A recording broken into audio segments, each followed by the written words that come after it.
Airbnb shares dropped 14%. Is Airbnbust finally here? Watch this video to see how we got our Airbnbs to be up 20% this year. Hi, I'm Sarah Karakayan. And I'm Annette Grant. And together we are Thanks for visiting. We've been hosting for well over a decade, welcomed tens of thousands of guests, and earned thousands of 5-star reviews. Our portfolio continues to bring in over 1.5 million year over year, and supported not only by the industry's leading brands, but also some of the biggest media outlets. And we're here to help you with your furnished rental. There's a recent article by CNBC that the Airbnb shares have dropped 14% after missing their Q2 profit expectations. And the company, Airbnb, warned of slowing demand from US travelers, citing economic uncertainty. Well, first of all, it is an election year. Absolutely an election year, so that brings in uncertainty. Who's gonna be in office?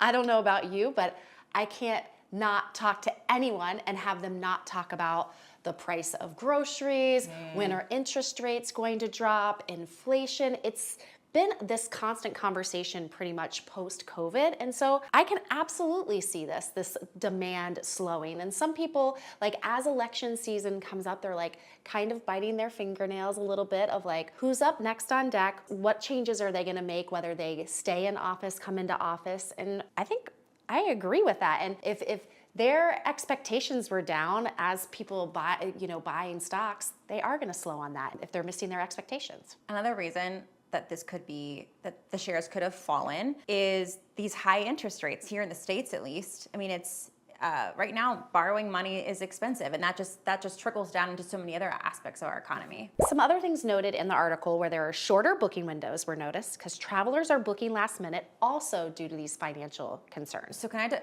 unpack that for a minute with you? So that is absolutely true. Obviously, the booking window, how short it is, depends on your property and your market. But for us, usually it's about 14 days is our booking window. Now we're down to like 5 days. But here is the upside of knowing that, is that when we do get someone who's interested in our property, they're ready to buy.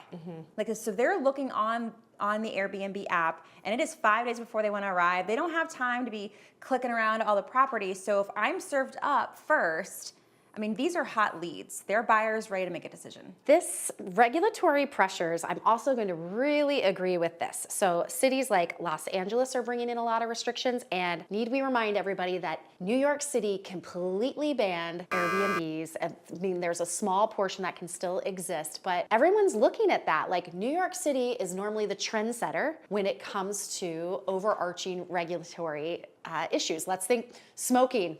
Can you believe we used to be able to smoke in bars and restaurants? Where did that start first? It started in New York City and LA, and we're seeing New York City and LA with some of those pressures right now. So it does have people, in the stock market thinking, well, what's next for Airbnb? Is this going to be a domino effect into other cities? A thought to piggyback off of the New York City and the harsh regulations, I have seen some articles pop up about how the whole reason they went so strict with the regulations there is because housing is an issue, but they're finding that actually hotel prices are skyrocketing.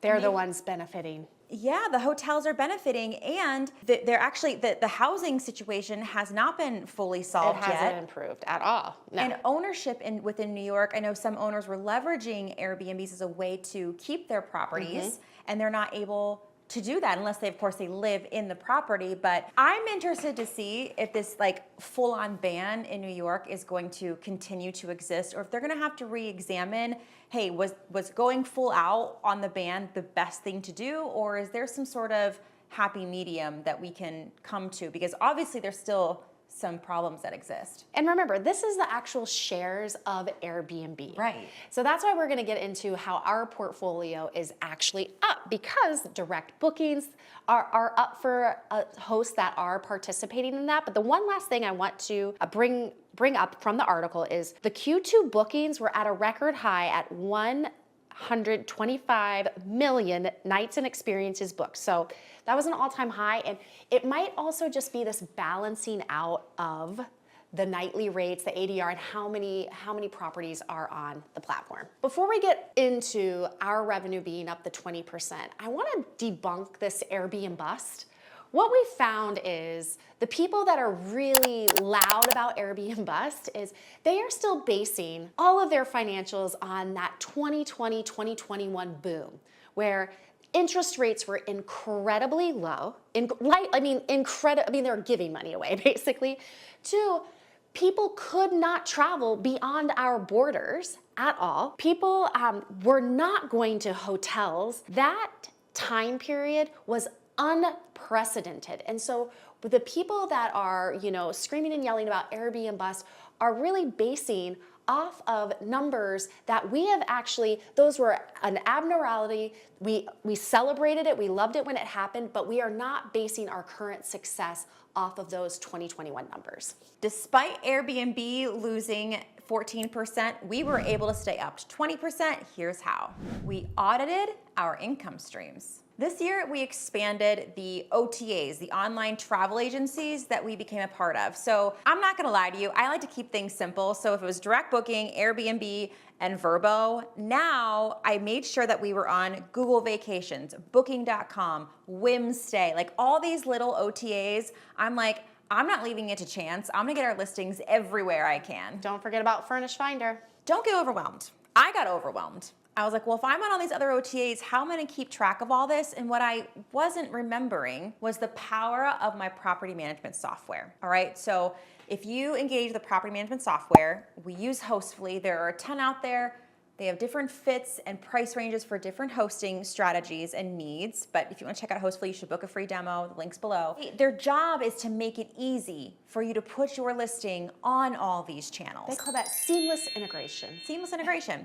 Truly, it is, and I'm not joking, it is like the slide of a button. So they have this thing on Hostfully where they have all the channels that you can participate in, and then you can like toggle it on. Toggle it on, toggle it on. Some of them, and I appreciate this, like Whimstay. Whimstay is a smaller startup online travel agency, so it's like Airbnb, it's like Vrbo. They all have their different shtick. But once I toggled it on, they must have gotten some sort of notification, and Hostfully shared my information with them, and I got in a call with them. And they went through all the things that I need to know. The call was like 20, 30 minutes, and it helped me understand, okay, so now that I'm on Whimstay, these things are gonna happen. I'm the merchant of record, which all that means is once the guest finds me, Whimstay essentially sends them through my booking process, and then I pay a bill to Whimstay at the end of the month for that lead. It really is not that complicated. So do one at a time. Yeah, you can pace yourself. This is something like you are the CEO of your business. Yes. So you can do them one at a time, or you can turn them all on and just go in for it. But that is why you have to diversify and understand that there are different travelers looking in different spots for their stays. Absolutely. There are so many OTAs to participate in. And I used to think, well, but Airbnb spends so much in advertising. Like literally you call a short-term rental an Airbnb, but truly, people differently. People visit different websites differently. Just don't discount the smaller guys because it really has made a difference in our occupancy. Direct booking strategies. Those shares being down 14%, I know there are amazing hosts out there with direct bookings, some of them up to 100%, some of them at 80%, 50%, where I know previously, all of their bookings were going through Airbnb. So we are in this for the long game. We want you to make sure that you have your own direct booking strategy. And this is something that every year you should be looking to increase the percentage of reservations coming in and booking direct with you. We are taking serious action when it comes to increasing those direct booking percentages. And you should too. This isn't like a sit back and relax strategy. Number one is if you are on the OTAs and you are getting those reservations from the OTAs, once that guest has an amazing stay, you are proven with them, you should be collecting their email address and being able to outreach to them directly. So our email marketing has been incredible for us, reconnecting with those guests that have booked us on those OTAs. Not just email marketing, but marketing while the guest is in your home, letting them know that booking direct is even an option. And you can do that in so many different ways. It can be a part of your guide, your digital guidebook, your physical guidebook. It can be a magnet on your refrigerator. It can be a handwritten card. There are so many ways that you can get this message out to those current and previous guests. Here's a TFE pro tip for those email addresses you are collecting and just listening to the messages that are like reading between the lines. See who's coming there for business. Maybe they have a business email address and you're like, oh, I know that company. I drive by their billboard. These are like big, huge clues that there might be more people in that company that need to come stay. So this is where you really want to dig in a little deeper. Or in the message between the guests, you might see that they're coming to visit family and maybe they come back multiple times a year. So this is where you just don't want to automate all of the messaging. You want to know why the guest is coming, and maybe they're going to be coming back again and again and again. And if not them, maybe someone else in their family or someone else in their business. And something you have completely over Airbnb, just these digital platforms, are you are there in your neighborhood. And maybe it's not even full time, but when you are visiting, go to the coffee shops, go to the restaurants, go to the breweries, make friends with the owners, with the workers there, with anybody in your area, even your neighbors. They are all connections for potential guests in your property. When revenue is inconsistent, this is what we do.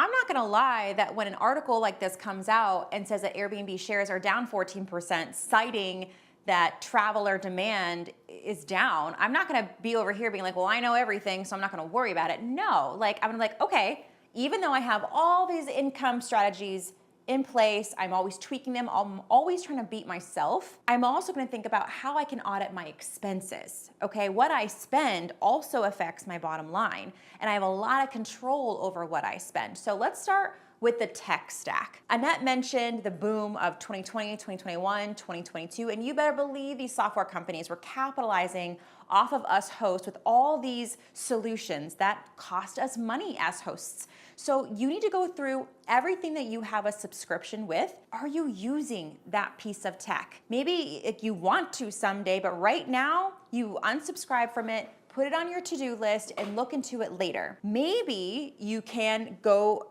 down in the subscription. So maybe you have like the enterprise or the ultimate access to everything the software offers, but you're only using a portion of it and they offer a smaller subscription rate. So review that. Like, can you lessen the cost? You can even reach out to the company, okay? So whether it's their support or the salesperson on the sales team and say, hey, I don't want to have to cancel you, but I got to save some costs here. Is there any sort of promotion or anything that you can do for me so that I can stick with your recurring revenue that you expect every month from me, but make it more affordable for me? Maybe there is a software you actually should be using instead, okay? And one thing I can think off the top of my head is dynamic pricing. You need to be on top of your marketplace. What is a guest willing to pay in your area? How long are they willing to stay? When are they booking before arrival? All of these things will play into you maximizing your revenue. So if you're over here paying for some fancy, guidebook in your property, I don't know, maybe you go to something that's less expensive or a free version, like you print it out yourself, and you instead invest in dynamic pricing software. So I'm not just saying cut everything to cut everything's sake, but the tech you are using should help you make more money. And there's tech that's gonna help you make more money faster. I'm not saying a beautiful guidebook isn't gonna have the guests leave you a great review. That's fine. But if your revenue looks like it might be looking different than the previous year, it might be a little lower, that might be something that you can tweak, do something that is just as effective, and invest in some technology that's actually going to make you more money this year. When you're done with the tech expenses, keep that audit going. Are there things that you're paying for inside of your property that you don't need anymore? Are there things that you are subscribing to monthly that you could get a discount if you paid for them annually? This is the time to look at your insurance and see if that can be at a different rate. Just what I always encourage everybody to do is literally look at your credit card and bank statements line by line by line and see where you can save. Another income stream you should audit are upsells. You know about upsells, you've heard about upsells, or maybe you haven't, but are you doubling down on them? Okay, so if a guest has already decided to stay with you, there are other ways we can serve them and drive more revenue from that reservation without having to do too much extra work. For example, gap nights. If a guest is already coming, you can offer for them to check in a half day early, like an early check-in, where you're really selling the night before them, but you're marketing it as a half day or an early check-in. Maybe they want to stay an extra day, but have you really dialed in? Have you developed a system and a procedure to ask them this and ask them your guests consistently, because the more you ask, yes, you're gonna get no's, but you're gonna get more yeses, and more yeses mean more money in your pocket. Another potential upsell, parent-child listing. A parent-child listing is essentially when you have one home that becomes 2 listings. For example, we had a 4-bedroom that we turned into a 2-bedroom. So we could offer it up as a 2-bedroom home or a 4-bedroom home. And this significantly helped us during those Monday through Thursdays here in our market where there weren't as many families traveling, when there's more business travelers or couples travelers, and that really increased our revenue. Depending on your market, depending on what you're allowed to do, you might want to consider midterm rentals. So someone who needs to stay for longer than 28 or 30 days. And it's not limited to traveling nurses. It's also traveling contractors. It's also digital nomads. It's also people in your own area who are doing renovations on their home. Maybe something tragic happened to their home and they're having to have improvements done that is paid for by insurance companies. So we've leveraged this in a massive way in our portfolio because in our marketplace in Columbus, Ohio, it is an opportunity that we absolutely need to leverage. So depending on what your market offers, you need to tap into the different way people are traveling and see how your furnished rental can serve those marketplaces. Expand your service offerings. Sarah and I have done this numerous times over our careers. We keep expanding them because it was a time of need. If we were like, wait, we need to increase our income, it's like, what do? Offer more services. We've done staging for short-term rentals. We've done just consultations for people that are interested in short-term renting. Obviously co-hosting, all the way from helping people message to just helping when they're out of town. Also helping people just get their property up and running, full on co-hosting for them. Maybe you're great at marketing and you want to help them with social media. There are so many ways for you to be creative, and that's how we've continued to increase our revenue, is just being creative with those additional services. One little tip is Airbnb is putting more effort back into their co-hosting marketplace. So you could list yourself as a co-host, and whether you have time to physically go and help with co-hosting or just help with message guests, I think that's the easiest thing that you can do. And here's the thing, you don't have to be like Sarah about it and feel like you have to develop this whole like big business around it. It can truly be this side hustle thing that you do. You can even tell someone like, I'm willing to help you through the holidays, or hey, I'm looking for some summer cash income. So while you are traveling with your family, like I'd be happy to come in and help. So it can be something that you add on always, or something you add on just in the interim to supplement cash flow. Sarah just mentioned the co-host marketplace. Airbnbust, that is not happening either because they brought experiences back. So if you have an experience that you can offer to travelers in your town, and heck, a lot of times even locals take people up on these experiences, and these experiences could be anything. You don't have to have a property. It could be a art crawl. It could be I know someone that has people come into their podcast studio to learn how to podcast. I know someone that had a butterfly farm in their backyard. There are so many, anything that qualifies as an experience, you do have to apply, but this is a great way for that additional income. And this is where I see like, it's not Airbnbust because they are pumping marketing and dollars back into things that are gonna bring more money into the ecosystem. Airbnb is not dead in 2024. Bad hosting is. So it is proven that Airbnb has removed over 200,000 low quality listings because they've also learned that it is quality over quantity. That means that bad hosts are being exposed. Like no longer are they allowed to just throw something up on Airbnb and not be attentive, not have an exceptional experience, because Airbnb see that it's hurting them and their shareholders, just like it's hurting us and our communities. We're in this together, all of us. So if someone comes, stays with us and has an amazing time, they better have an amazing time when they check in with you. And that's why our revenue is up. We have to be the best in the area, and these travelers are getting more discerning. They can sniff out a bad host. They know to read the reviews. They know to look at these pictures and look at your description. So that is how we're maintaining and growing our revenue, is by being the best. I want to give you a real quick story, okay, of just how all this goes into practice. So we manage for other people, And one of my clients reached out to me, and they too saw this article, and they referenced the fact that they hear that Airbnb is actually down, and they had such a great experience with us, and we've been sending them quarterly reports that, hey, their property is doing well, but they wanted to get on the phone with us and talk about the health of their property and what we can expect moving forward. Totally legitimate reason to have a meeting and to chat about things. But what I reminded them is, and I pulled this data from Price Labs, so I talked about dynamic pricing as a piece of tech that you absolutely should have in your business. It's worth every penny. We'll have a link in the show notes. But what we did is we took their property, their 1-bed, 1-bath property in this very focused area, and compared it to other properties in that area. And we showed them that you are beating out the other 1-bedroom properties by, I think it was by 7, 8, 9% during some months, and more in other months, okay? So we're beating the market, and we were beating ourselves. We showed them year over year, hey, last year you made this much. This year, you actually had less stays, less people in your property, and we made more money. And this is all due to everything we talked about in this video, from being strategic about making sure their properties are on multiple channels, to making sure that we're doing short stays and midterm stays, to making sure that the quality of their property stays up, right? So if we need to refresh decor, we were painting certain walls, that, making sure that when guests check in, it feels fresh and new, and that our level of service is where it needs to be. So honestly, I don't really even care what the articles are saying. All I care is that we're beating ourselves year over year, because year over year we're beating out the marketplace, and that's the only place I want to be. If you've learned anything from Annette and our videos, is that there's not one secret magical silver bullet that's going to make your short-term rentals stand out and be successful and profitable.